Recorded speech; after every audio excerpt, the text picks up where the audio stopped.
فاسألوا أهل الذكر إن كنتم لا تعلمون.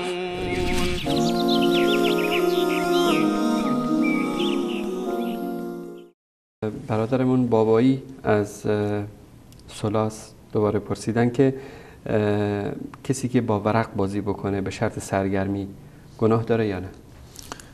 ببینید، این قبل از این که حکم شرعی به صورت خود این ورق را به صورت که سرگرمی باشد یا غیر سرگرمی باشد، ما از نظر اسلامی و از نظر شرعی و از نظر عقلی یعنی موظف هستیم که کارهای مفید در زندگی خودمون انجام بدیم. در حدیث از رسول الله صلی الله علیه و سلم می‌فرمایند من حسن اسلام المرء ترکه ما لا یعنی، از مسلمانی خوبی اسلام یک شخص این است که کارهای لا یعنی و بیهوده رو ترک بکند، که کارهایی که نه در دنیا برایش فایده دارند و نه در آخرت. و ما میدونیم که بهشت و جهان آخرت به صورت کلی ثمره اعمالی هست که ما امروزه در دنیا انجام میدهیم. در روز قیامت در روایات هست که همه پشیمان میشوند، هم اونهایی که کار نیک انجام میدادند، نیکوکار و انسانهای صالحی بودند پشیمان میشوند، و هم اونهایی که بدکار بودند، دچار گناه و معصیت بودند. اینایی که خب کار ثوابی رو نکرده بودند در دنیا ناراحتند و پشیمانند چرا ما کار ثوابی رو انجام ندادیم.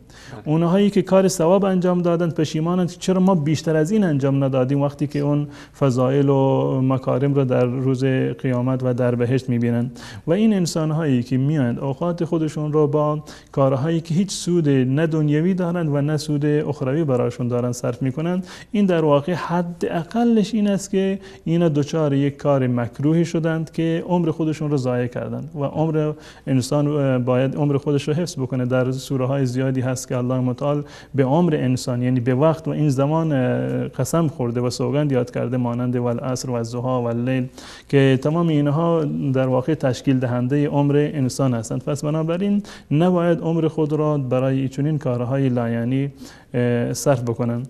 ما میدونیم که در روایتی هست که سرزمین بهشت سرزمین بسیار صاف و هموار هست، حاصلخیز هست، و درختان بهشت همین تسبیحی است که در دنیا میگویید سبحان الله الحمدلله لا اله الا الله. هر کسی که یک تسبیح بگوید به این معنی هست که یک درختی رو در قیامت و در بهشت برای خودش غرس کرده و کاشته و در روز قیامت میرود وارد اون بهشت و باغ خودش میشود.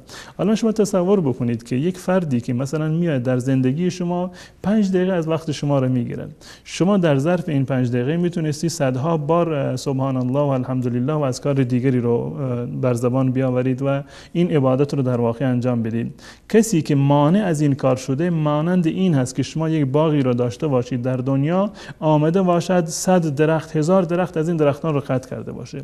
این برای شما چه یعنی سودی داره؟ یعنی ضرر بسیار بزرگی هست. واقعا سودی نداره که انسان عمر خودش رو برای این کارها صرف بکنه. پس بنابراین ورق رو به هر صورتی که باشد، ولو این که به خاطر سرگرمی باشد، حداقل حکمش این است که کراهت دارد. حداقل حکمش این است که کراهت دارد. اما اگر ورق بازی به خاطر شرط باشد، مثل قمار باشد که حرام 100% و قطعی هست، اگر به خاطر ورق بازی مزاحمت ایجاد بشود برای دیگران، فرض کنید که سر راهی نشستند ورق بازی میکنند که مانع عبور و مرور مردم هستند یا زن و بچه مردم میروند، این حرام قطعی هست. اگر ورق بازی منجر می شود به فوت نماز یا یک حکم شرعی دیگر، قطعا 100% حرام است. ولو اینکه هیچ گونه از این مفاسد را نداشته باشد، حداقلش همون حرمت اساسی هست که ضایع کردن عمر حساب میشه. فاسألوا أهل الذكر إن كنتم لا تعلمون.